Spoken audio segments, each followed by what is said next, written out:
Welcome to another Inktober prompt. We are on number 27, Thunder. Only 3 more after this. Thunder is a sound that's often synonymous with lightning. It's not really something you can illustrate. You can illustrate the reaction to thunder or hearing something thunderous. I thought maybe I would try that, but I kind of wanted to draw someone startled by a thunderous storm. This is regrettably close in theme to Chicken, but Chicken was being scared by the movie and showing a general cowardice, whereas this guy is just startled by the storm. At least that's what I was trying to illustrate. I genuinely feel like I failed to illustrate this prompt properly. I still like the picture, but I don't think I did a very good job of illustrating the prompt. My plans for this originally had him all wrapped up in a blanket just as the lightning flashed, and I was planning to use heavy contrast to emulate the bright flash of light. I decided against this because, again, it's not the thunder being illustrated, it was the lightning. This prompt was so difficult for me. I went with the hoodie to make him look cozy, and since I removed the blanket, I thought it would be cute to give him a cat hoodie. Hopefully it doesn't soften his appearance too much. It's not like it's a security blanket or he's hiding from the storm. That's why I didn't have him wrapped up like I had planned.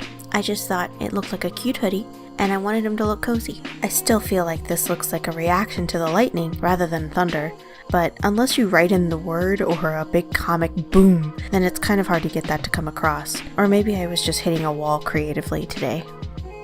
I wanted him to look like he was playing a game, and then he was caught off guard when he feels the boom of thunder, since he's close to the window. Since it's a similar concept to Chicken, I tried to make sure he looked more startled or uneasy, rather than outright scared. If anything, I would say he is indifferent about storms and was just chilling, listening to the rain, playing through a game, and in his immersion lost himself, breaking only because of the thunder booming behind him, making him fumble his switch.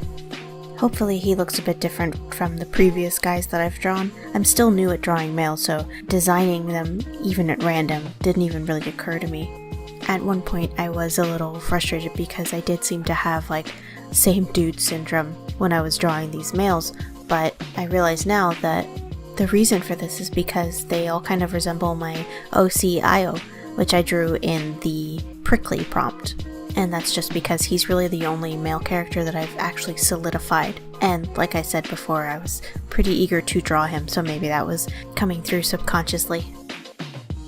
I'm actually really curious to see other artists' entries for today's prompt. That has to be one of my favorite parts of Inktober, watching how the prompt changed for each person, especially the ones that do comics in ink traditionally. Whether they go very literal or take great liberties and stretch the meaning, or even change it to a little story. I think last year Kasey Golden turned the whole prompt list into one continuous story, and she told an excerpt a day. That had to have taken a lot of time and effort to put together. I thought it was really creative. I've also seen people take some simple ideas for the prompts and execute them in very creative ways. So despite the mistakes and what feels like a lack of creativity, I kind of like the way mine came out. I actually like that he looks comfy, and his expression depicts his unease well. I'm also happy with the lightning bolts in the window. My Copics are really hurting at this point. The colors I had to use are very contrasting, and that's partially because that's the atmosphere I wanted to create for this picture, but this is because 2 more of my markers are starting to dry out.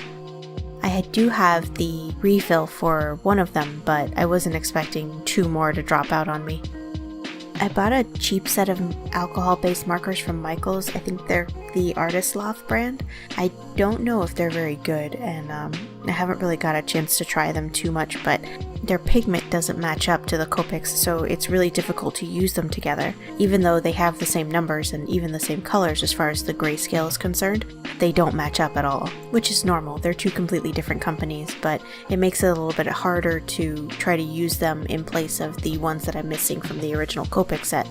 I guess it was a little bit of wishful thinking that I could just substitute some cheap Artist Loft markers for the missing Copics, huh?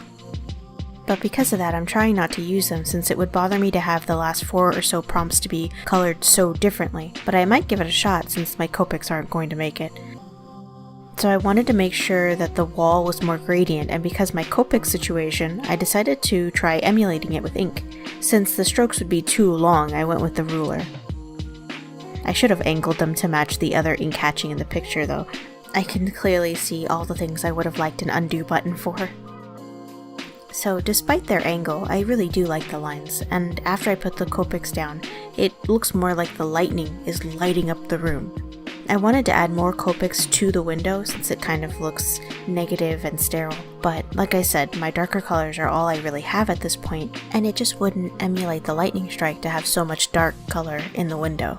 It might even just make the window look cracked or something. It would also end up having to be the same color that I used as the general shading for the rest of the picture, and I didn't want to risk making the picture look like it was just done in all one color, without any variation.